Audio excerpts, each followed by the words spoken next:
Todos los días, personas como tú buscan el lugar ideal para vivir o trabajar, y personas como ella quieren vender o alquilar su propiedad rápidamente.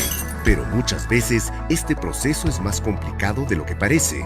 Agentes, propietarios e interesados van por su cuenta sin conocer las posibilidades que tendrían al conectarse. ¿Qué opinas de una plataforma en la que coincidan todos y se beneficien mutuamente? Te presentamos Mercado Casa, el primer ecosistema inmobiliario integrado que pone a tu alcance las herramientas y aliados necesarios para acelerar las transacciones de manera eficiente y segura. ¿Cómo funciona? Si eres agente, controla el stock inmobiliario con información real, formal y validada. Compártelo con potenciales compradores o arrendatarios y otros agentes por canales digitales usando filtros específicos. Maneja contratos electrónicos con propietarios y otros agentes. Administra tus contactos e interactúa con ellos a través de múltiples canales. Controla el ciclo comercial de cada inmueble y monitorea con eficiencia todo el proceso. Accede a asesorías de bancos y notarías para perfeccionar los procesos. Si eres propietario, accede a nuestra web app y sube tu inmueble fácil y rápido. Podrás vincularlo con información oficial de arbitrios, SUNARP y RENIEC. Busca agentes inmobiliarios y contáctate con ellos para iniciar el proceso comercial. Monitorea y controla paso a paso el estado de la venta o del alquiler. Recuerda que estás en un ecosistema seguro validado por contratos electrónicos. Si estás buscando alquilar o comprar un inmueble, nuestro portal te ofrece data confiable y acceso a información segura, validada, sin duplicaciones, además de asesorías a través de nuestros agentes asociados.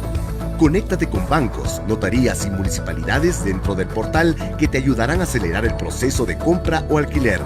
Nunca antes había sido tan sencillo vender o alquilar un inmueble. Con Mercado Casa tienes todo lo que necesitas, en un solo lugar, con toda la seguridad y confianza. El ecosistema seguirá creciendo, las oportunidades estarán allí. Mercado Casa, trabajamos en equipo para hacer tu vida más sencilla.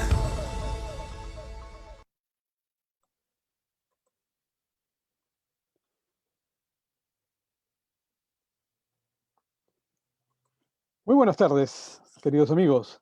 En nombre de la Asociación Peruana de Agentes Inmobiliarios, el Comité de Capacitaciones, les damos la bienvenida al webinar de la tarde de hoy. Soy Carlos Bufó y esta tarde me complazco en presentar para la exposición del día de hoy, que vamos a tratar sobre una guía práctica para la venta de inmuebles industriales, al señor eh,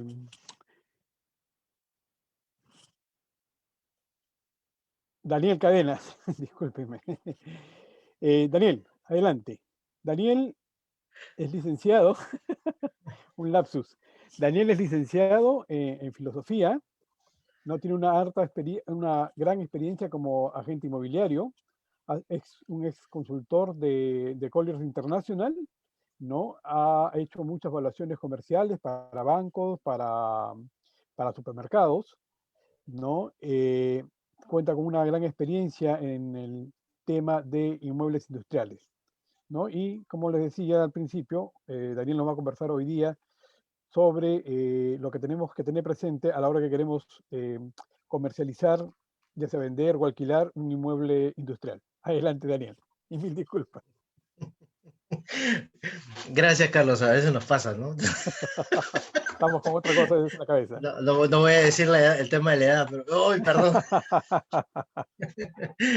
Adelante. Gracias, Carlos. Sí. Bueno, gratamente compartiendo de nuevo contigo y con todos los asociados y también los no asociados que esperemos ingresen muy pronto a esta gran familia de Aspay. También veo entre los participantes en este momento a algunos que son expertos en el tema industrial también, y que había pasado mucho tiempo fuera de contacto con ellos. Qué bueno verlos y bienvenidos. Bueno, principalmente vamos a ver este tema de los inmuebles industriales en el sentido que he escuchado muchos colegas que me dicen, yo no veo temas industriales porque la verdad es muy complejo. Hay mucha información en la cual yo no estoy enterado o información en la cual no quiero meterme porque la desconozco cómo manejarla. Y justamente esta presentación es para resolver muchas dudas No voy a decir que el tema industrial es un tema fácil, porque hoy en día la especialización es muy importante, pero creo que todos los agentes inmobiliarios debemos de tener los conocimientos mínimos y básicos para comercializar cualquier tipo de inmueble, no solamente residencial o industrial, sino también oficinas o comercios, ¿no? En fin, vamos con la presentación. No sé si tengo pantalla. ¿Sí? Mauricio, por favor. Sí, un momentito.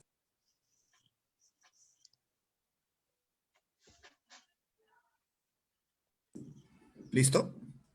Bien. ¿Se ve la primera lámina? No, tiene que Pasa- compartir pantalla, por favor. Comparte la pantalla. Todavía no se ve, todavía no se ve.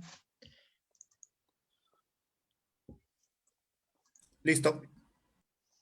Ahí estamos ya, Daniel. Ok. Bueno, vamos con esta pequeña guía. Va a haber un momento en que, como le decía a Carlos, voy a decirles que tomen pantallazos de esta información. ¿Cuál es el espíritu de esta presentación? Que podamos llenarnos de conocimiento básico para poder comercializar un inmueble industrial. Y yo no les voy a decir, esta es la guía que tú debes de usar. Yo no te voy a dar un checklist para que tú puedas trabajar. Yo lo que te voy a dar es una serie de contenidos para que tú puedas tener rápidamente la información que necesitas para comercializar un inmueble. Va a haber un momento en la presentación, en el punto número 3, que vamos a ver de lo que es el lote industrial, que hay algunos detalles que son importantísimos que los tengamos en cuenta. Los tenemos que tener sí o sí para comercializar un inmueble industrial como agentes inmobiliarios. Bien, empecemos entonces. Primero, ¿qué entendemos como un predio industrial? No es solamente lo que vemos en los parques industriales, ¿no? Como en Huachipa o en Chilca, o en la zona industrial del Callao, la ex zona industrial de Lima, ¿no? Un inmueble industrial puede estar en cualquier parte del país donde haya una habilitación urbana.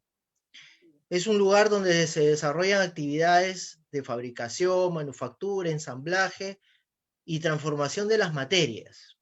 Este lugar debe ser adecuado para maximizar dicha producción. ¿Qué significa que sea adecuado para maximizar dicha producción? Si yo tengo un inmueble en el que tengo 500 trabajadores, pero está a 50 kilómetros de la ciudad y no tengo transporte público para llevar a todos esos operarios o a ese personal, ya ese inmueble de por sí no está en el lugar ni en el ambiente adecuado para maximizar dicha producción, por el desplazamiento que tienen que realizar diariamente este personal. Ya llega un personal que está cansado, adormitado, aburrido, por lo tanto no tiene ganas de trabajar. Entonces, cuando se va a desarrollar, por ejemplo, y esto lo hemos visto en Europa o en Estados Unidos y en los últimos 20 años en Asia y en Australia, es que cuando se va a implementar una mega fábrica, se implementa también una ciudad para que pueda hacerse el desarrollo de la manera más factible y acertada posible. Veamos un poquito de historia sobre el tema industrial en el Perú. En el mundo se dieron principalmente 3 revoluciones industriales, eso lo conocemos todos desde el colegio, pero ¿cuándo se da esta primera revolución industrial en el Perú? En realidad, nunca se dio. Entonces hubieron aportes e inversiones independientes y aisladas, sobre todo en las haciendas azucareras, en las haciendas algodoneras, en la gran costa, como por ejemplo en el norte de Lima, en Chimbote, se generaron las grandes industrias de la pesca peruana. En el sur del Perú, la gran transformación de minerales, de metales, principalmente, ¿no? Y entre Arequipa y Lima comenzó un gran boom de la agroexportación, ¿no? Este mismo boom se replicó después al norte del país, etc. Pero hay una industria que se practicó más o menos alrededor de los años 90 hasta mediados de del año 2000, que fueron las zofras o las zonas francas, que se dieron primero en Tacna, después pasaron a Hilo, si no me equivoco, creo que también intentaron hacer algo en Mollendo o en Matarani, en Arequipa. Y era la transformación de vehículos. Traías vehículos importados con el timón a la derecha, lo convertías con timón a la izquierda, etc. Se quiso dar a eso como una especie de gran impulso de la industria, como lo que había dado Chile años antes. Lamentablemente esto no dio resultado, porque ese paso que debió darse, por ejemplo, de cambiar timones, pudo haberse transformado, aprovechando ese know-how de ya estos técnicos, a ir ensamblando vehículos, por ejemplo. Ustedes saben que el Perú produjo autos, ¿sabían eso? Y no estoy hablando de la época de gobierno militar o de Belaúnde, ¿eh? El primer auto que llegó al Perú no fue manejado en Lima, sino en Ancash, en la sierra de Ancash. Llegó a los 4.000, 4.500 metros de altura este vehículo, pero era un carro francés que tenía 8 caballos de fuerza, etc. Y un ingeniero peruano, un ingeniero de nombre Juan Alberto Griff, en 1907, ojo, el primer auto llegó al Perú más o menos en 1898, 99, pero Juan Alberto Griff vio que había una necesidad bastante grande. Primero, que las pistas no existían en el Perú como tales, eran caminos carrozables, por lo tanto las llantas no eran las adecuadas, los motores no eran adecuados, los chasis no eran adecuados, y él llega a crear un auto desde cero. Solo 3 de sus 500 componentes fueron importados. El motor fue desarrollado 100% en el Perú. Este auto, en 1910, esta fábrica pidió el apoyo al gobierno, pero no se lo dieron. ¿Por qué? Porque era nacional. Era más importante traer algo de alcurnia desde Europa que fabricar algo que no veían que podría ser consumido, porque era la idiosincrasia y el pensamiento de la época. Lamentable. Una constante en nuestra historia. Una constante en nuestra historia, exactamente. Entonces nosotros podemos pensar que en el Perú no hay el know-how para poder realizar manufacturas de gran envergadura. Una gran mentira. Lo que no hay tal vez es visión, y la visión a veces es truncada por el mismo Estado. Bueno, temas aparte. Vamos a ver qué necesitamos conocer para comercializar un predio industrial. Primero, nosotros representamos siempre a alguien, ya sean propietarios o sean usuarios, ¿verdad? Cuando representamos a un propietario, hacemos una revisión documental, hacemos que nos firme un contrato de representación y promocionamos el inmueble. Cuando representamos a los usuarios, ¿no?, hacemos también un análisis del requerimiento que tiene este usuario. Tengo la necesidad de un inmueble industrial en determinada zona, con determinada capacidad, de tanto metraje. Entonces, firmamos un contrato de búsqueda e iniciamos la búsqueda. ¿Para qué? En cualquiera de los dos casos, obtener un cierre. Pero, ¿qué sucede en este requerimiento? Nosotros tenemos que tener en cuenta para este requerimiento estas 5 preguntas. Anótenlas. ¿Qué es lo que quiere mi cliente? ¿Dónde lo quiere? ¿En qué condiciones lo quiere? ¿Por cuánto tiempo lo quiere? ¿Y qué es lo que va a desarrollar? Y esta pregunta en realidad es la fundamental, porque eso nos va a decir realmente, si somos agentes inmobiliarios bastante acuciosos, de pronto él nos dice, mira, ¿sabes qué? Tengo estas máquinas de telares, de hilados, que quiero reproducir. Yo tengo acá 15.000 metros cuadrados, quiero ampliar mi fábrica, quiero ampliar mi planta y quiero reproducir lo mismo en 30.000 metros cuadrados. Tú feliz porque dices, uy, voy a hacer un cierre de 30.000 y te das cuenta de que no existen esos 30.000 metros cuadrados, sino 10.000. ¿Qué pasa entonces? Le dices a tu cliente, acumula 2 lotes de 20.000 o 3 lotes de 10.000 y forma los 30.000 que necesitas. Muchas veces me ha pasado, y creo que a muchos de los que están aquí presentes, de que el cliente a veces no sabe realmente lo que quiere o lo que necesita. Y termina diciéndote, yo necesito tanto porque tengo esto y lo quiero replicar en tal lugar. Ok, y tú al mudarte, ¿vas a mudar también tus máquinas? No, voy a comprar otras nuevas. Ya, y esas máquinas nuevas son de las mismas dimensiones de las que tú tienes. No, son otras. ¿Me podrías pasar las dimensiones técnicas que tienen esas máquinas? Sí, claro, estas son. Sacando el cálculo, no necesitabas 20.000, sino 12.000 metros cuadrados. Y en vez de estarme matando buscando algo que no existe, me pongo a buscar algo que sí existe. Entonces, eso es importantísimo. Me van a decir, sí, pero yo no soy ingeniero, yo no soy calculista. No, yo tampoco. Y muchos de los que estamos acá tampoco. Pero todos tenemos las suficientes capacidades para ir desarrollando estas habilidades para poder encontrar un cierre exitoso en el menor tiempo posible, al mejor costo, tanto para nuestro cliente como para nosotros. Bueno, el requerimiento de usuarios viene esta pregunta que hemos planteado, lo que quiere. Quiere un lote, quiere ya una fábrica hecha, quiere un terreno, quiere mudarse a un parque industrial, que el parque industrial esté cerca, etc. ¿Dónde lo quiere? Bueno, puede ser una ubicación específica que él ya tiene mapeada, ya tiene escogida, por distintos factores. Ojo, si un cliente les dice, yo quiero estar en la avenida Colonial, en la cuadra 20, pregúntenle por qué. Te puede decir, no, es que yo vivo a la espalda. Ah, ok. Muchos gerentes trasladan sus operaciones muy cerca de su casa.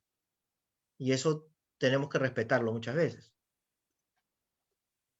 Entonces, si el cliente les dice ya definitivamente dónde lo quiere, también nosotros preguntémonos en qué condiciones lo quiere. Esto es lógico. Un alquiler, una compra, un usufructo, un derecho de superficie, una concesión, un denuncio, un derecho de explotación, etc. Ustedes saben que una mina tiene un denuncio o un derecho de explotación. Un alquiler no debería pasar legalmente de los 10 años, ¿no? Oye, yo quiero operar 20 años, pero ¿sabes qué? Quiero un terreno donde yo voy a desarrollar algo. Ah, te conviene tal vez un usufructo. Entonces, estas formas legales, tu abogado te las va a explicar con mayor detenimiento, pero tú como agente inmobiliario ya las conoces. ¿Cuánto tiempo lo quiere? Depende mucho del tiempo anterior, de esas condiciones. Si es un alquiler, un usufructo, un derecho de superficie, bueno, ¿cuánto tiempo lo va a tener?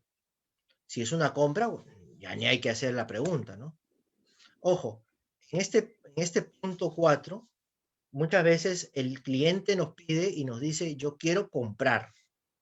Muy bien, pero vemos de que no existe algo en el mercado que se esté vendiendo. Entonces nos toca o inducir a esa venta, a esa compra, o plantearle al cliente la posibilidad de un alquiler, un arrendamiento, ¿no? Etcétera.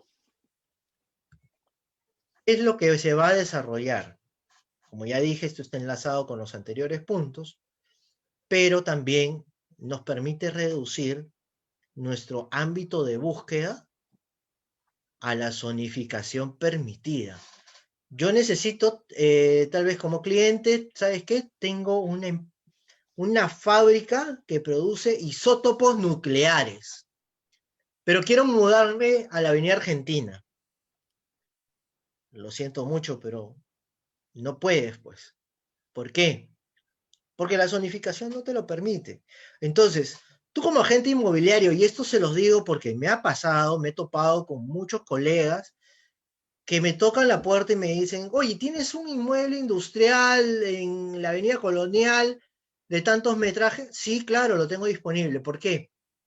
Ya, es que el cliente quiere mudarse ahí. Muy bien, y les pregunto, ¿qué es lo que quiere desarrollar? No sé, él simplemente me dijo que quiere pasarse ahí. Ok, sería bueno saber qué es lo que hace, ¿no? Porque si no, de pronto la compra no, o la venta no va a proceder, o el alquiler tampoco va a proceder, porque no le van a dar licencia. Y me he topado con la siguiente respuesta, ¿no?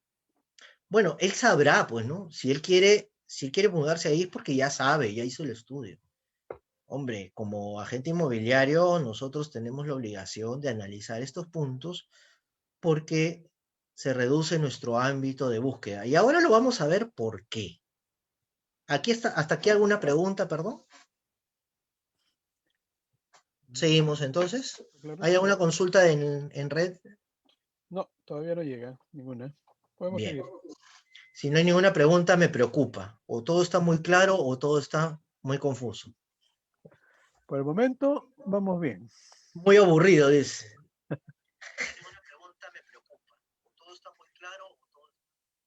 Bueno, vamos a este punto. ¿Se puede ver el mapa al costado? ¿Sí? Pueden ver de que hay algunos puntos en color granate. No sé si se ve el mouse, el ratón. Sí. Sí. Estos puntos grandes en granate hoy en día son grandes predios comerciales, ¿no? Tenemos acá Plaza Norte al bajo, tenemos Fiori, más arriba tenemos Megaplaza, más arriba tenemos Totus, Metro, por acá tenemos Unicachi, tenemos el Real Plaza Pro, en esta otra esquina tenemos la esquina de Trapiche con Panamericana, etcétera. Pero también vemos varios, que son la mayoría, de puntos en unos colores lila en distintos tonos. En realidad, hasta hace unos 20 años, todo esto era de estos tonos lila. Todo, porque era industrial.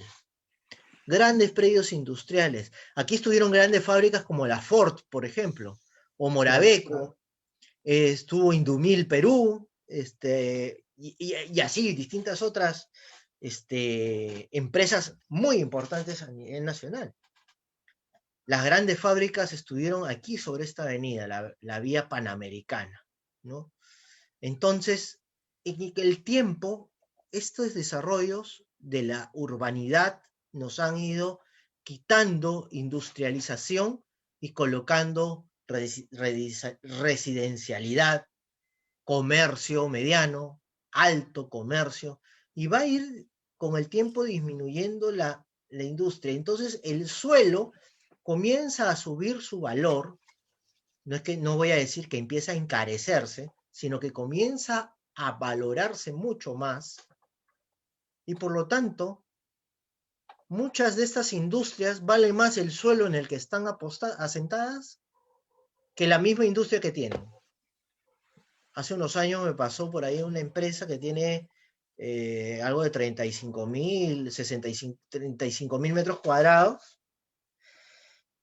y la empresa costaba 14, estaba valorizada en 14 millones de dólares, pero el terreno sobre el que estaba valorizado en 20, 21 millones de dólares. Es decir, el terreno era más caro o más costoso o tenía más rédito que tu propia empresa, que vender tu empresa. Y así ha sucedido con muchas de las empresas que están acá, muchas de las industrias. Entonces, quiero mostrarles lo siguiente. A ver.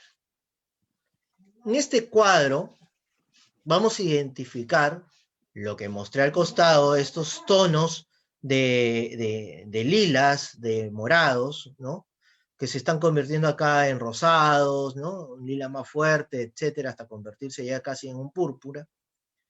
Y cada uno es un tipo de industria.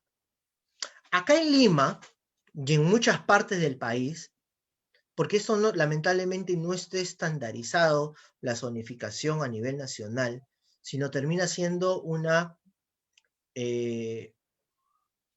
regla que la va a adecuar cada municipalidad provincial. Lamentablemente es así.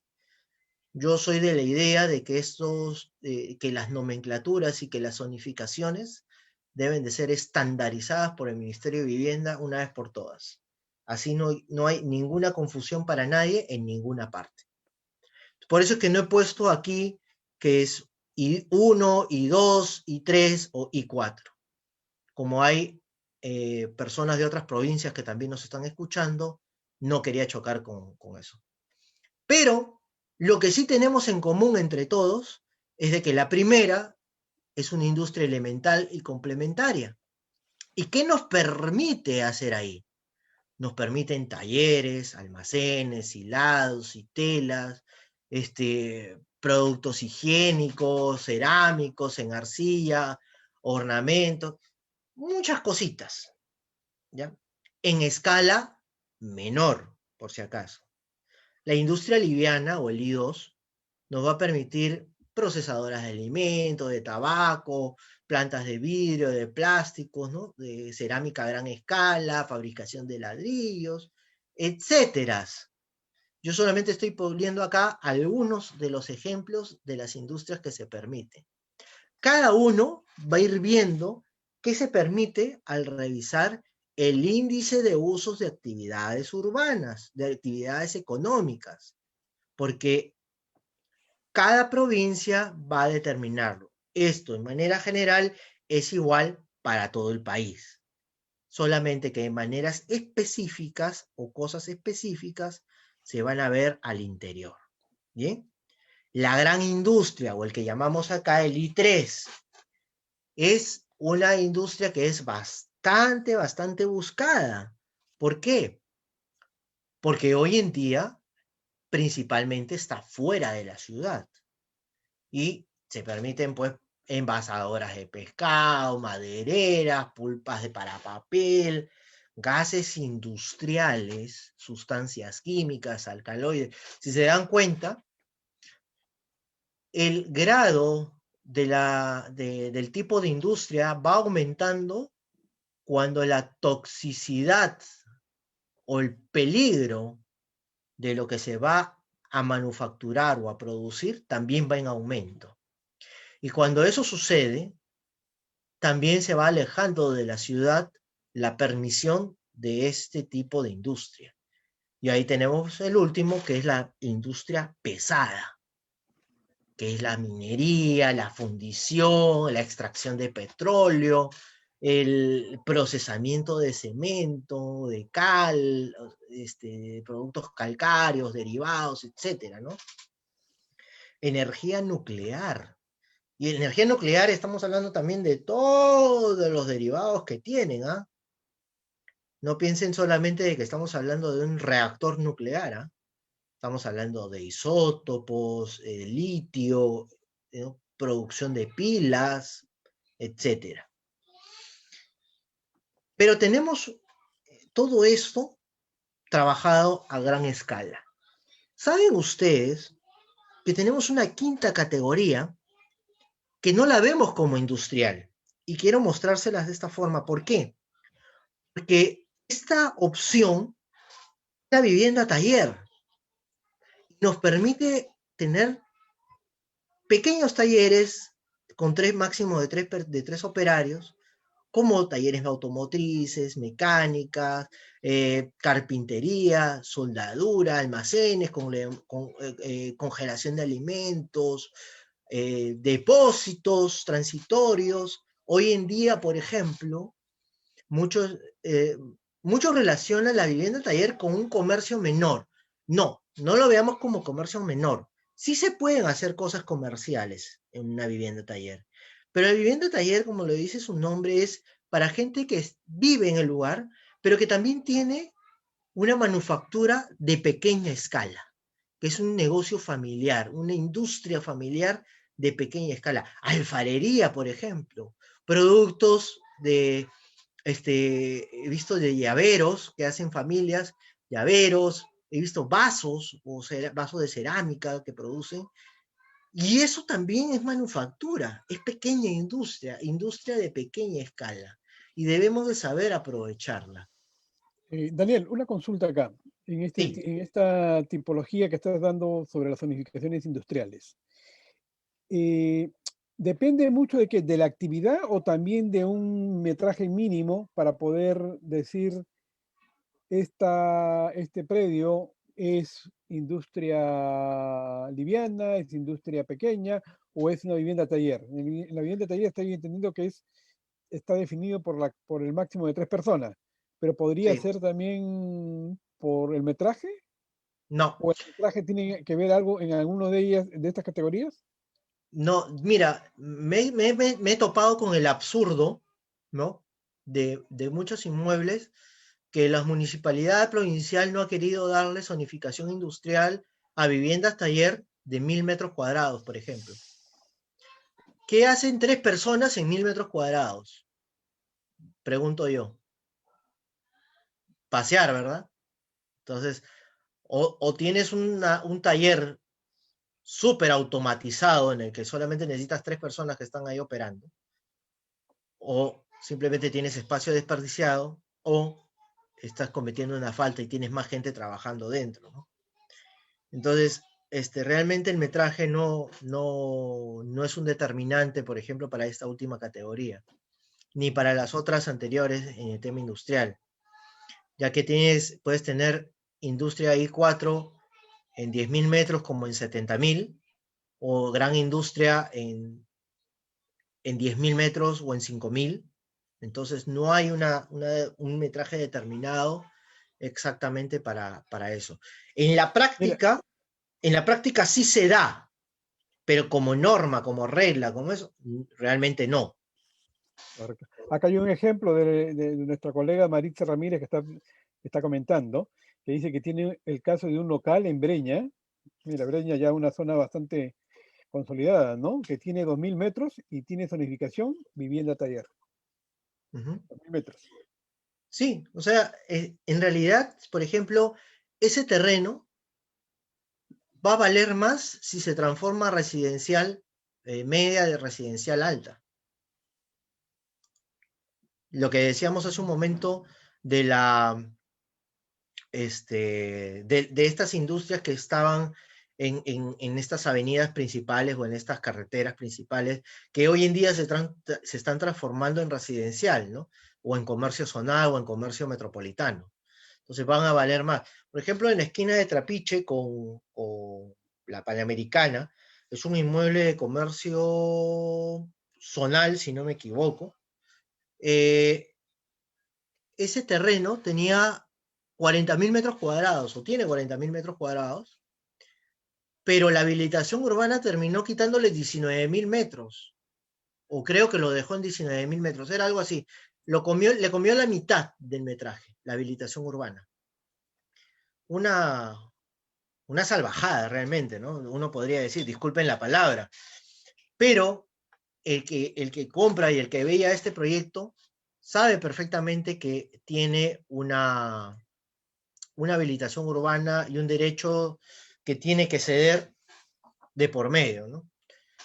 Ahora, nuestra colega dice 2.000 metros cuadrados en vivienda taller, habría que ver eh, si el inmueble le han sacado un certificado de parámetros para ver los usos permisibles. Y ojo, el hecho de que un inmueble esté dentro de una zonificación o dentro de un mapa de zonificación no significa necesariamente que esté habilitado. Por lo tanto, nosotros tenemos que tener en el certificado de parámetros la certeza de que el inmueble esté habilitado. Ahí nos va a referir. Si no está habilitado, por ejemplo, ese inmueble de 2.000 metros cuadrados que refiere nuestra amiga, es posible que le vayan a comer una parte. Y si es así, para el momento de la habilitación urbana, lo mejor es hacer un cambio de zonificación de vivienda taller a un residencial media o un residencial alta, ¿no? Si es que es posible, ¿no? No sé si seguimos o hay otra pregunta No, ahí al respecto. seguimos, continuemos. Ya. Estamos contra la hora, entonces, no sé, se ha colgado mi pantalla.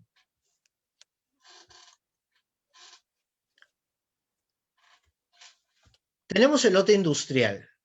Y aquí ya les voy a decir que vayan tomando unos pantallazos, si pueden, porque dentro del lote industrial tenemos que tener en cuenta factores como lote industrial, que son la ubicación, la nave, la losa y la infraestructura del inmueble, y los complementos que tiene el mismo inmueble.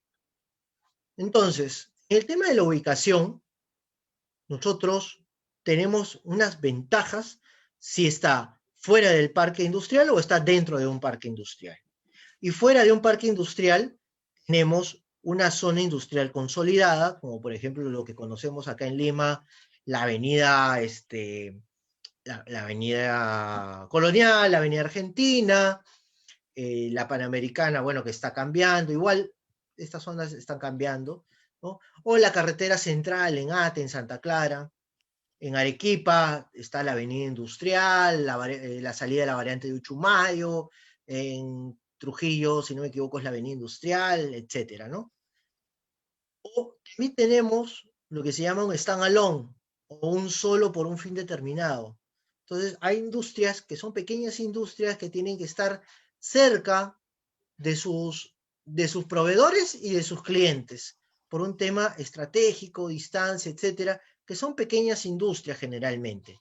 Una gran industria no va a poder estar en medio de la ciudad, es imposible, ¿no? Entonces, tenemos unas ventajas que son de exposición, de acceso directo, del transporte público, de servicios habilitados, etcétera. Exposición, ¿por qué? Porque tal vez yo necesito justamente ese tema de la exposición. Hay industrias que no lo necesitan, que no lo requieren. ¿Por qué?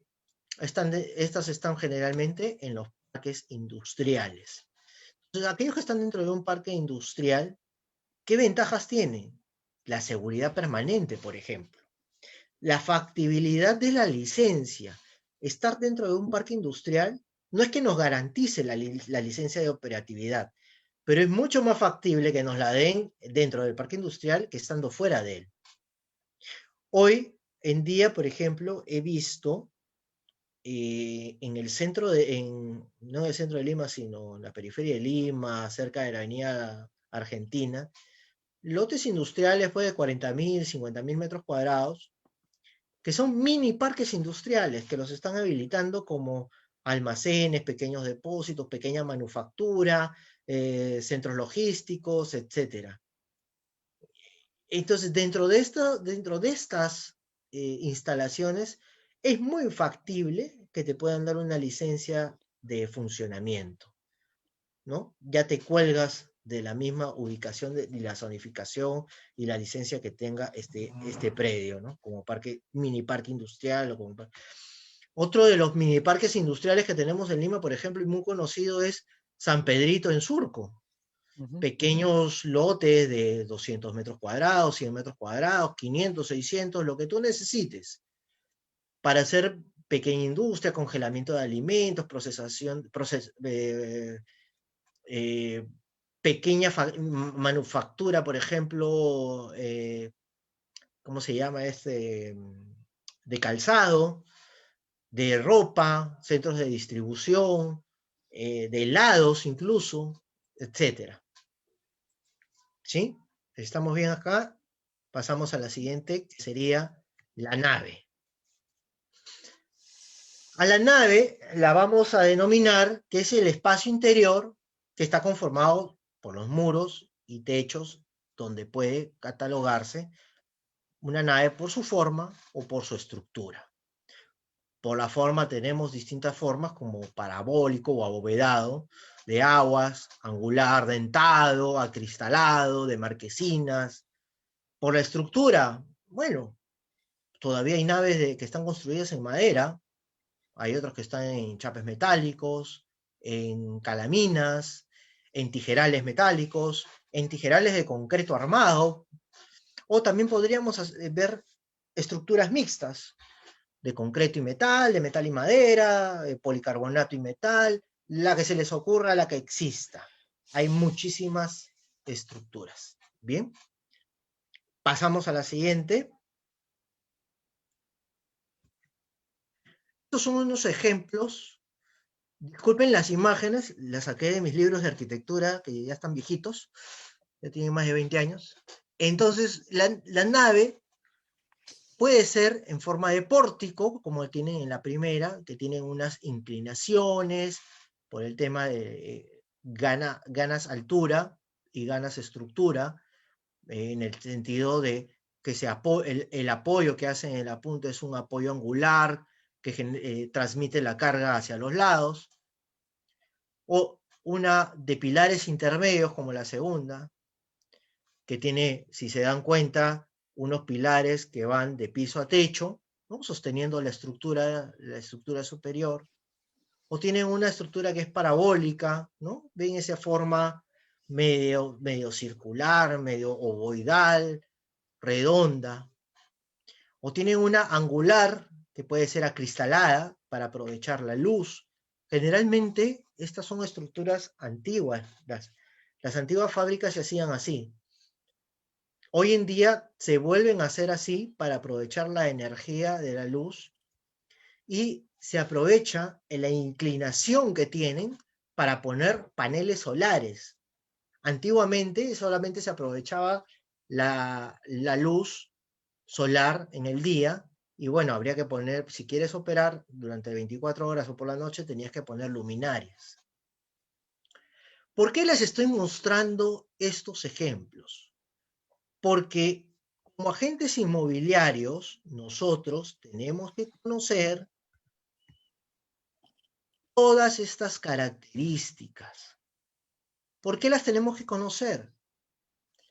Cuando nosotros tomemos un inmueble industrial, tenemos que preguntarle a nuestro cliente qué es lo que necesita, o en el caso de un requerimiento, o al propietario, qué es lo que tiene, porque de pronto nosotros no conocemos, no somos arquitectos, entonces no podemos decir, ah, sí, esa es una estructura abovedada, cristalada, con ductilería de extractores de tanto caballaje y luminarias de tanta carga, de tantos lúmenes. No, no somos arquitectos, ni diseñadores, ni project management para saberlo de frente. Pero sí le podemos preguntar al propietario las características que tiene. Oye, cuéntame, ¿cuáles son las características de la nave? Ah, tiene esto, tiene esto, tiene esto. Muy bien. De la losa, tiene esto, tiene esto, tiene esto, soporta tal carga, esto, que ahora lo vamos a ver. Eso es que les estoy mostrando más o menos algunos ejemplos para que ustedes abran su mente y puedan visualizar al momento en que lleguen a una industria, a una fábrica, a una planta, ah, esto es un techo parabólico, esto es un techo de pórtico, esto es un techo angular, ¿no? Y si ven ventanas a los lados, ah, es angular acristalado, es parabólico acristalado, es pórtico acristalado hacia los lados. Por ejemplo, esta imagen que están viendo acá, la imagen, no vean las letras, miren la imagen que está detrás de las letras. Es un techo de tijerales metálicos con estructura metálica en su superficie, lo que lo cubre son calaminas, pero los lados son acristalados por completo. Este inmueble está aprovechando la luz por ambos lados, es decir, las 12 horas de luz que tiene el día, por el este y por el oeste. Digamos. Daniel, acá se me presenta una pregunta. ¿Hay alguna relación o hay alguna forma de llegar a una relación en cuanto a su valor, tanto para la venta o para el alquiler, dependiendo del tipo de nave que es, dependiendo de qué tipo de material está hecha la nave, si es La de madera estructura. y la estructura? Por supuesto. ¿Hay un ranking o No, va a no, depender siempre del fin que va a tener el inmueble a la hora que se venda o se alquila? O sea, el uso que se le va a dar. por supuesto, no solamente intervienen los materiales, también interviene la condición en la que se encuentra. Por ejemplo, si tenemos un techo parabólico que está todo carcomido por el óxido y tenemos que hacer una inversión, pero me dice, mira, este techo parabólico o este almacén de techo parabólico de 1000 metros cuadrados vale $2.50 el metro cuadrado. Pero el del costado del pórtico, que es estructura, también 1.000 metros cuadrados techados, estructura de concreto, que está completa, te la alquilo a $3 el metro cuadrado. ¿Se dan cuenta de la diferencia? 50 céntimos, que parecen poco, terminan siendo bastante, porque yo, como inquilino, voy a tener, si tomo el parabólico, voy a tener que cambiar algunas láminas o muchas láminas o placas del techo, y lo más probable es que tenga que cambiar también los tijerales que sostienen el techo parabólico. Por lo tanto, la inversión que voy a hacer es mucho más grande contra la que está en buen estado. Por eso es importante que en el momento en que nosotros visitemos la propiedad, veamos la condición en la cual se encuentra operativa, porque de eso también depende el valor. Nadie va a querer alquilarme un techo que esté con grietas o con huecos, o que las calaminas con el viento están que se van volando, contra una que está en muy buen estado o en un estado aceptable. Entonces, muchas veces el propietario dice, no, pero es que mira, este techo parabólico tiene altura de piso a techo 10 metros, mientras que el otro tiene 7. Sí, pero en el otro no tengo que invertir absolutamente nada y en este sí. Entonces, esos detalles son importantísimos siempre mirarlos al momento en que vayamos a un inmueble. Me ha pasado muchas veces que he llegado a un inmueble industrial y el vendedor me dice, sí, pero si lo vas a comprar o tu cliente lo va a comprar, que invierta, pues. Es que no es así. Estoy comprando algo justamente en lo que voy a mudarme para hacer mi operatividad lo más pronto posible. Porque como industria no puedo detenerme mucho tiempo. Me dejo entender. Gracias. Vamos a la losa y a la infraestructura. Esta parte es muy importante que la sepamos, que la veamos y que la analicemos. Porque la losa es donde se va a sostener todo lo que vayamos a colocar. Si es un almacén, la carga que vayamos a colocar. Por ejemplo, los racks. El rack puede pesar 1 tonelada cada uno de ellos. Si tenemos 1, 2, 3, 4, 5, 6, 7 racks puestos uno encima de otro, imagínate, estamos hablando de 1 tonelada por metro cuadrado. Perdón, 7 toneladas por metro cuadrado. Entonces tenemos que revisar en los planos de estructura que la placa soporte ese peso. No le podemos decir a un cliente, por ejemplo, tengo una imprenta y encontré un local ideal para ti. Vamos, y la losa tiene 8 centímetros de espesor. Esa imprenta o esa máquina, al momento que comienza a funcionar, lo que va a hacer es cavar en la tierra e irse incrustando en la tierra y hundiéndose. Y se los digo por experiencia. Mi papá tuvo una imprenta y terminamos con un subsótano en el local. El soporte, como ya les dije, el grosor y el soporte de la carga depende del grosor, depende del material, depende del entramado de acero en el que está construido. Todo eso es un solo bloque, una sola característica. A nadie le interesa que tenga piso de porcelanato. Es más, a ninguna industria creo que al día de hoy le sirve. Y vamos a ver ahora más adelante cómo se están haciendo los pisos industriales, ya no solamente en otros países, sino también acá en el Perú. Les voy a mostrar una fotito si nos da el tiempo, porque ya estamos contra la hora. Y la infraestructura es importantísima porque tenemos que conocer cuánto de área de oficinas existen en esta planta, si tiene camerinos, cuántos estacionamientos tiene, si están techados o no están techados los estacionamientos, la altura del cerco perimétrico, si tienen columnas espaciadas, si no tiene, de pronto es un muro de soga, nada más puesto, el muro perimétrico, etc. Todos esos detalles tenemos que saberlos, conocerlos. Por eso les digo, tomen un pantallazo a estas preguntas, porque es importante que las hagan a los propietarios en el momento en que ustedes tomen un inmueble comercial perdón, industrial. Cuando ustedes publiquen, mientras más información tienen, ustedes van a depurar mejor a los clientes. La información es poder, y el poder es tener la sartén por el mango. Ustedes se van a ver más profesionales manejando la información adecuada. Eso es lo que nosotros tenemos que buscar como agentes inmobiliarios. Profesionalizarnos y perfeccionarnos en nuestro rubro. Y eso nada más lo vamos a lograr con información. En la infraestructura urbana, ustedes pueden mirar a su alrededor si hay pistas, veredas, ¿hay peaje cerca?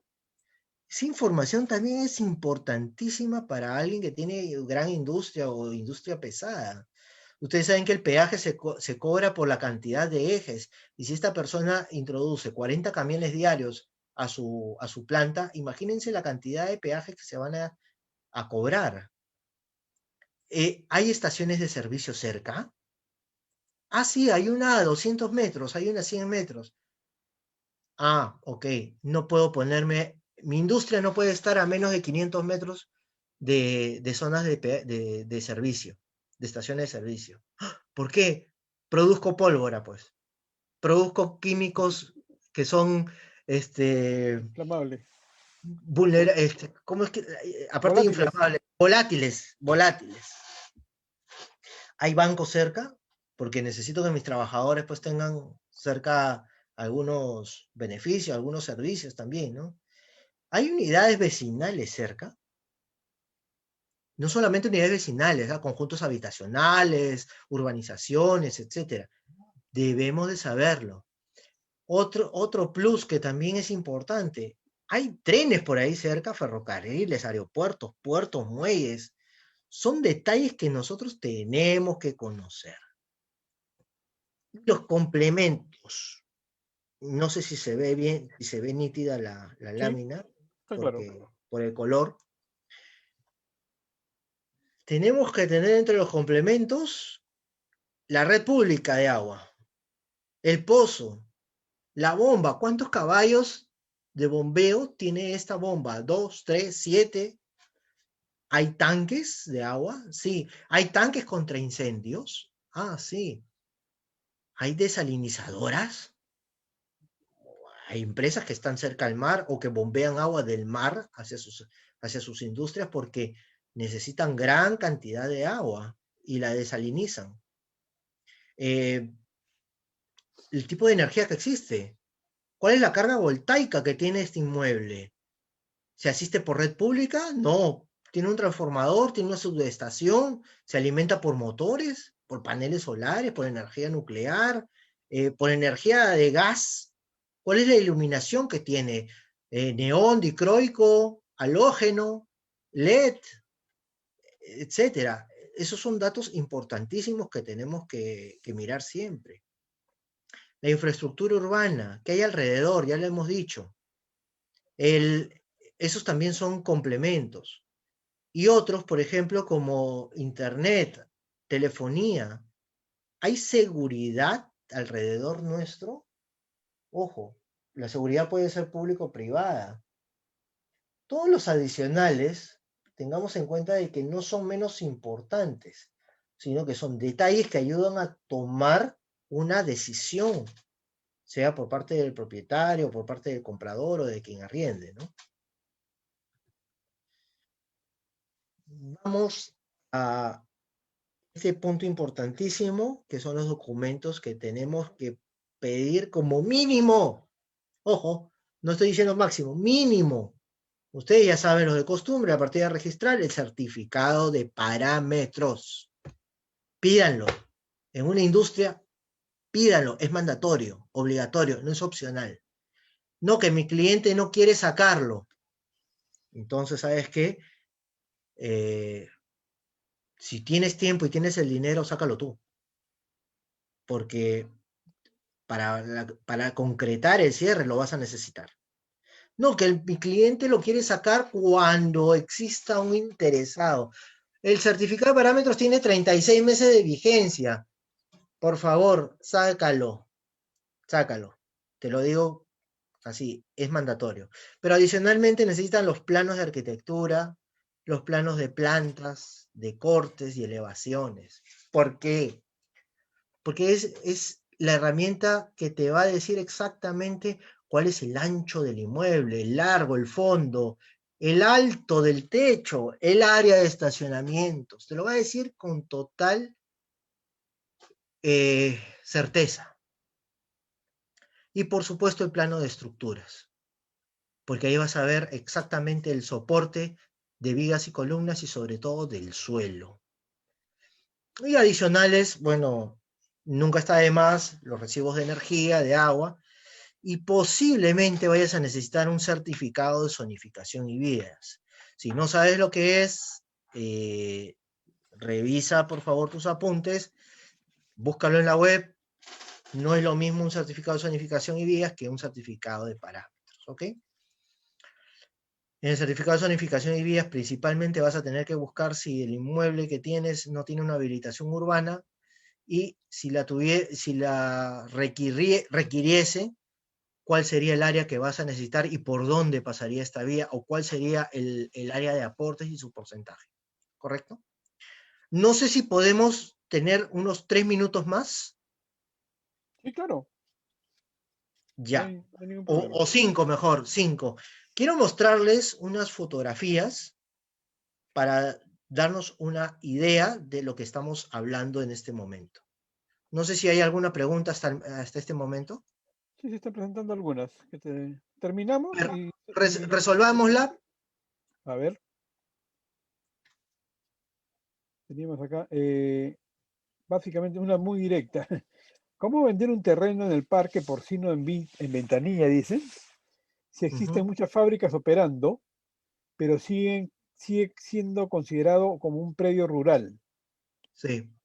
cuando por la consolidación con el tiempo, se entiende la pregunta, ¿no? Al parecer ya hay un desarrollo industrial cercano, pero la característica sigue siendo un predio rural. ¿Hay Sí, forma? conozco el lugar. Tuve una clienta, una muy amiga mía, que paz descanse. Tenía un terreno de 1000 metros ahí, justamente en esa zona. Lo vendimos, si no me equivoco, eran 1000 metros, y si no me equivoco, lo vendimos en algo de 35.000 o 45.000 dólares, la verdad. Muy poco. Eh, ¿Por qué? Porque como dice su nombre, el lugar es rural, todavía está considerado como predio rural y como ella misma dice, a pesar de que hay muchas pequeñas industrias alrededor, pero ojo, eso ya es un tema que pasa por el asunto de carácter de la municipalidad. En este caso, el Callao, no sé por qué les permite operar a muchas fábricas ahí, les otorga licencia y no tienen habilitación urbana. Entonces, eso ya es un tema más que nada de coyuntura política que En tema urbanístico, que un tema urbanístico inmobiliario. Entonces, y así como sucede en este caso, sucede en muchas partes del Perú. Me he topado con lugares así en Arequipa, en Chiclayo, en el Cusco, en Ancash, en Lima mismo, que operan en zonas sin habilitación urbana, ¿no? ¿Alguna otra? Espero haber resuelto su pregunta de la colega, pero lamentablemente eso ya sale de nuestras manos como agentes inmobiliarios y realmente el precio, si te pueden dar un precio mayor al de rural, bienvenido, por supuesto. mm, No te digo que estafemos a nadie, ¿no? Sino simplemente que eh, la gente que compra en la zona sabe a qué se arriesga. claro. Otra pregunta. ¿Un local industrial en zona urbana tiene el mismo precio el terreno al convertirse en residencial? No, no, porque en el tema residencial, por ejemplo, en una valorización que hicimos en un HBU, un High Best Uses, un terreno en Los Olivos. La valorización salió $20 millones para el terreno, cambiándolo a zonificación residencial. Y como estaba como industrial, valía 8 millones, 9 millones de dólares. Entonces, ¿por qué? Porque si lo cambiábamos a residencial, por el tamaño del predio, podíamos hacer 4 torres residenciales. 4 torres de 18 pisos, si no me equivoco, o 16 pisos. Entonces, o 15 pisos, una cosa así. Entonces, al final, el rédito que le daba a ese inmueble, cambiando la zonificación, le daba un rédito muy superior al que tenía, y la inversión que tenía que hacer realmente era poca comparada con toda la ganancia, ¿no? En tu experiencia, Daniel, ¿cuánto puede demorar un cambio de zonificación de un inmueble industrial a uno residencial? Si tienes todos los documentos que te están solicitando, no debería pasar del año, ¿no?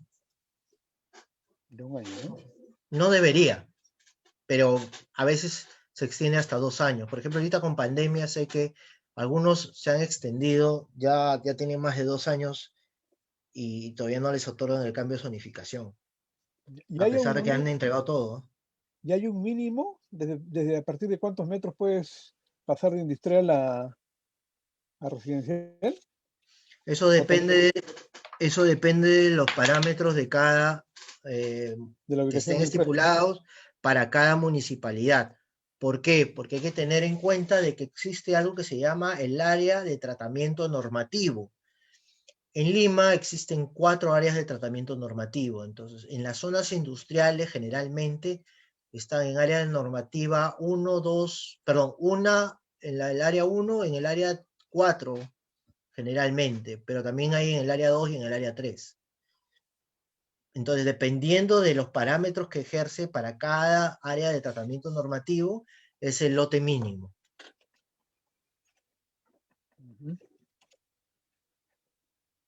Interesante. Listo. Ya por el momento creo que esas son todas las preguntas que tendríamos. ¿Puedes seguir con lo que nos ibas a mostrar? Bien. Creo que por acá hay una pregunta que preguntan qué cosa es el PU. El PU es el documento. En Lima le llamamos el PU, sé que en otras provincias le han cambiado el nombre. Ese es otro detalle que de verdad personalmente a mí me incomoda, porque las municipalidades cada una comienza a hacer lo que quiere con los nombres de los documentos, ¿no? No debería ser así. El PU es el documento en el cual tú encuentras las áreas, encuentras el área construida, encuentras el uso que se le está dando al inmueble, ¿no? Y en todo lo que es parámetros municipales, ¿no? En otros lados sé que le llaman cartilla de información así de nada más a secas, y ponen el PU y el HR en una sola hoja. Entonces, no desmembran una cosa de la otra, y eso está mal porque termina siendo una mezcolanza. Bueno, aquí les quiero mostrar rápidamente, porque ya estamos pasados de la hora, creo, algunos inmuebles industriales que tienen características específicas para que ustedes puedan observarlas. Tenemos acá a la derecha de la pantalla uno con una iluminación artificial, y en la parte inferior izquierda tenemos a un predio con extractores de gases o de humos o de aires que los van a llevar hacia afuera. Generalmente hoy en día esta extracción de aires va hacia filtros. Termina siendo a veces el aire más puro el que sale que el que entra. Me ha pasado en un par de industrias acá en el Perú, que tienen unas fundiciones en las cuales tienen unos estándares de micronésimas de parte de millón que permiten en el aire. Por lo tanto, tienen unos filtros increíbles de aire, porque una micropartícula podría destruir el trabajo que tienen. O sea, es prácticamente una industria especial. Hacen partes para submarinos, para aviones, para barcos. Acá en Perú, ¿ah? No voy a decir el nombre de la empresa para no ser el cherry, pero es una empresa gigantesca. Mira. Y la encontramos, y sus productos los encontramos en Sodimac, en otros tiendas de mejoramiento del hogar. Seguramente que todos los que tienen una bomba han tenido uno de esos productos. Bueno. Ya sé de quién hablas. No va a ser cherry, no va a ser el cherry. Sí, ya había escuchado de la calidad de productos que sacan. Sí, una vez visité esa planta por un tema laboral también, cuando estaba en Colliers, y conversé con estos alemanes, un mate de risa, muy serios, pero un mate de risa, nos enseñaron bastante cosas que desconocía yo. Bueno, en fin, la iluminación natural, por ejemplo, si pueden ver en la lámina, en la foto de la parte superior, tiene unas claraboyas que le permiten el paso de la luz natural. Generalmente estas claraboyas son abovedadas, antiguamente se hacían abovedadas para permitir el paso de la luz por todos los ángulos. Hoy en día lo que se hace es tener estas claraboyas bajo techos inclinados a ciertos grados.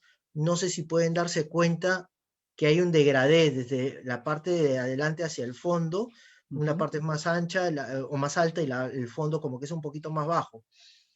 Y se hace así para aprovechar la iluminación principalmente de toda la luz del día, ¿no? Todo el día.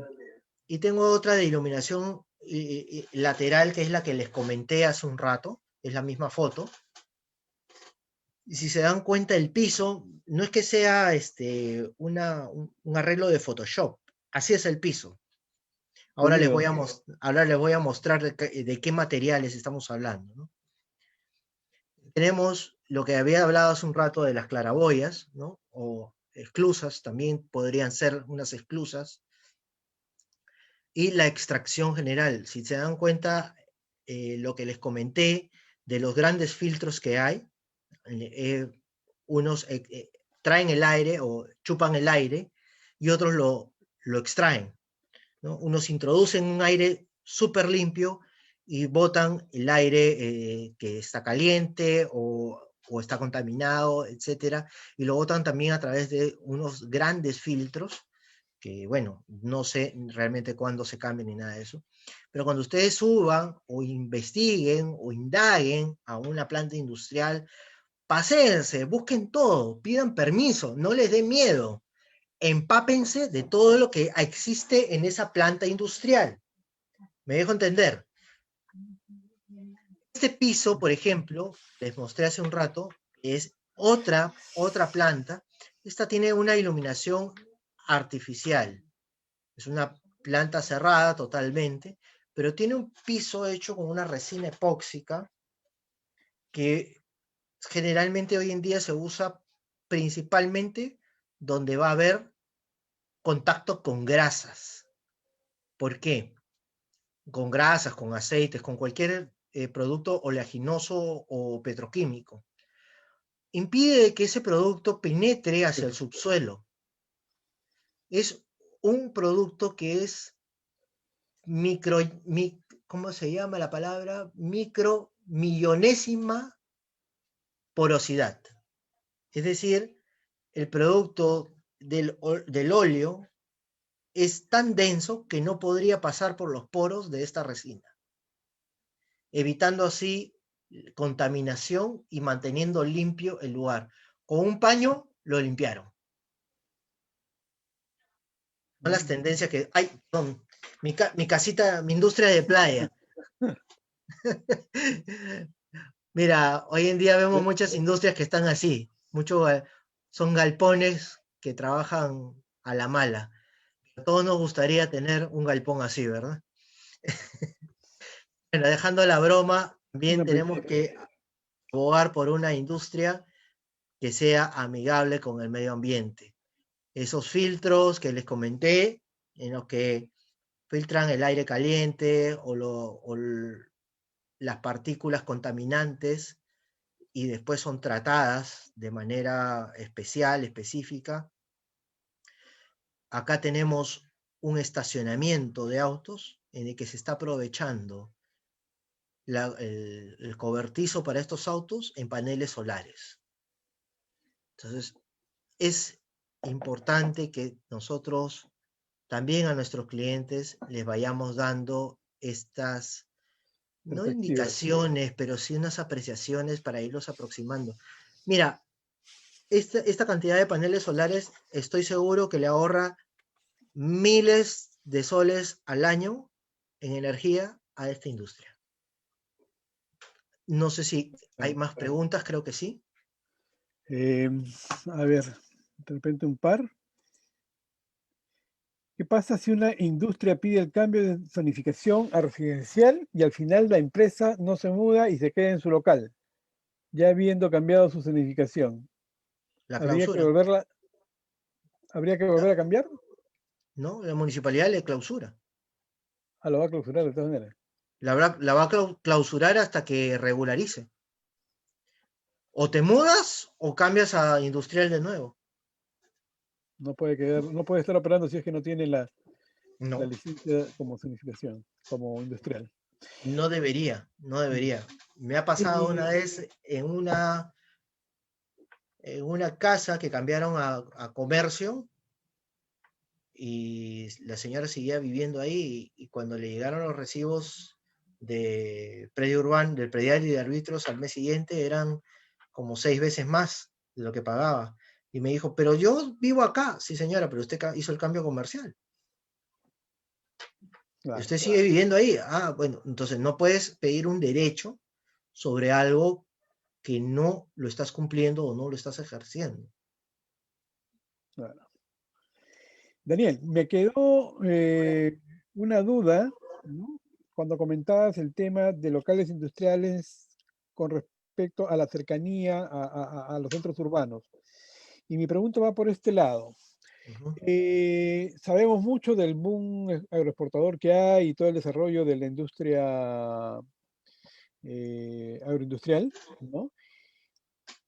Los predios o las construcciones que se hacen para todo lo que es el tema de procesamiento de los productos agroindustriales, ¿se consideran locales industriales o están dentro, al estar dentro de los campos de cultivo, muchas veces estas plantas de empacamiento y todo eso? ¿Cuál? Son plantas industriales, Ahí se considera, ¿no? Aunque el piso sea, el agrícola. terreno sea agrícola. Claro, son plantas industriales que tienen un derecho del uso de la superficie. Principalmente han sacado una licencia de operaciones que es complementaria al servicio agrícola, ¿no? Es un servicio complementario. Por eso es que muchos empacan el producto y lo envían a otra planta para su procesamiento. Yeah. Lo que hacen es el lavado, selección, empacado, ¿no? Agarra y se envuelve, se encaja y se manda. Entonces, tú para hacer todo ese proceso de manera higiénica y manera industrializada, necesitas una planta. Entonces, esa planta es complementaria a la producción de ese campo. Yeah. Si tú ya quieres transformar ese producto, por ejemplo, tengo, no sé, empaco cajas con plátano y quiero convertirlo en pulpa de plátano, necesito una planta procesadora de pulpa de plátano. Ese caso me pasó con una empresa, que tampoco voy a decir su nombre, en Puente Piedra. Ellos tenían ahí una planta de 20.000 metros cuadrados en la carretera y ellos traían empacado desde Chancay y Huaral, traían todo su producto frutero. Y ahí lo procesaban y lo convertían en pulpas para poder exportarlo. Que no solamente era el tema de que lo convertían en pulpas, sino que lo congelaban inmediatamente, ya salían en unas cajas especiales y unos empaques al vacío y los llevaban al Callao para exportación. ¿Por qué? Porque no podían hacerlo dentro de la misma, dentro del mismo campo, ¿no? Agrícola. No se lo permitían. Correcto. Bueno, Daniel, de verdad que ha sido muy, muy interesante e ilustrativa la conversación sobre esta guía práctica sobre locales industriales, ¿no? Creo que como a mí, en mi persona, creo que a muchos de los colegas que nos han visto la tarde de hoy, se le ha aclarado mucho de las cosas que tenemos que hacer para cuando queramos alquilar o vender un local industrial, ¿no? La recomendación que tomo más importante creo que es que tratemos de averiguar lo más que se pueda del local que vamos a comercializar, ¿no? Sobre su estructura, sobre las funciones que se pueden hacer en eso y sobre las necesidades que tiene el posible inquilino, arrendador o el comprador, ¿no? Para poderle brindar toda la asesoría posible. No, no hay ningún problema, Carlos. Sabes que como equipo de capacitaciones estamos acá para apoyar a todos los asociados y a los que no lo son también. Y bueno, sé que hay un montón de preguntas que de pronto ahorita no se han podido contestar. En la página de ASPAI están mis datos para este tema y el comercial, que podríamos apoyarlos, tal vez revisarlos, y de ahí de pronto nos sale algo más para poder darles otra capacitación más que necesitemos todos como gente, ¿no? Me incluyo porque todos estos datos que uno va dando son también recordaris para el que expone, ¿no? Entonces, sí, básicamente, es un recircular la información. Así es, porque un refresh siempre. No está todo metido en el cerebro, ¿no? Para eso está la laptop. Así es. Bueno, queridos amigos, agradecerles su presencia el día de hoy, a nombre de ASPAI nuevamente, la Asociación Peruana de Agentes Inmobiliarios. Gracias por participar de nuestro webinar del día de hoy, los esperamos el próximo jueves, y no olvidarse, tienen hoy día Mercado Casa, la plataforma digital para poder promover sus propiedades y hacer las búsquedas de las propiedades y requerimientos que tengan ustedes y sus clientes. Hasta el próximo jueves. Gracias, Daniel. Gracias, adiós.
Todos los días, personas como tú buscan el lugar ideal para vivir o trabajar, y personas como ella quieren vender o alquilar su propiedad rápidamente. Pero muchas veces este proceso es más complicado de lo que parece. Agentes, propietarios e interesados van por su cuenta sin conocer las posibilidades que tendrían al conectarse. ¿Qué opinas de una plataforma en la que coincidan todos y se beneficien mutuamente? Te presentamos Mercado Casa, el primer ecosistema inmobiliario integrado que pone a tu alcance las herramientas y aliados necesarios para acelerar las transacciones de manera eficiente y segura. ¿Cómo funciona? Si eres agente, controla el stock inmobiliario con información real, formal y validada. Compártelo con potenciales compradores o arrendatarios y otros agentes por canales digitales usando filtros específicos. Maneja contratos electrónicos con propietarios y otros agentes. Administra tus contactos e interactúa con ellos a través de múltiples canales. Controla el ciclo comercial de cada inmueble y monitorea con eficiencia todo el proceso. Accede a asesorías de bancos y notarías para perfeccionar los procesos. Si eres propietario, accede a nuestra web app y sube tu inmueble fácil y rápido. Podrás vincularlo con información oficial de arbitrios, SUNARP y RENIEC. Busca agentes inmobiliarios y contáctate con ellos para iniciar el proceso comercial. Monitorea y controla paso a paso el estado de la venta o del alquiler. Recuerda que estás en un ecosistema seguro validado por contratos electrónicos. Si estás buscando alquilar o comprar un inmueble, nuestro portal te ofrece data confiable y acceso a información segura, validada, sin duplicaciones, además de asesorías a través de nuestros agentes asociados. Conéctate con bancos, notarías y municipalidades dentro del portal que te ayudarán a acelerar el proceso de compra o alquiler. Nunca antes había sido tan sencillo vender o alquilar un inmueble.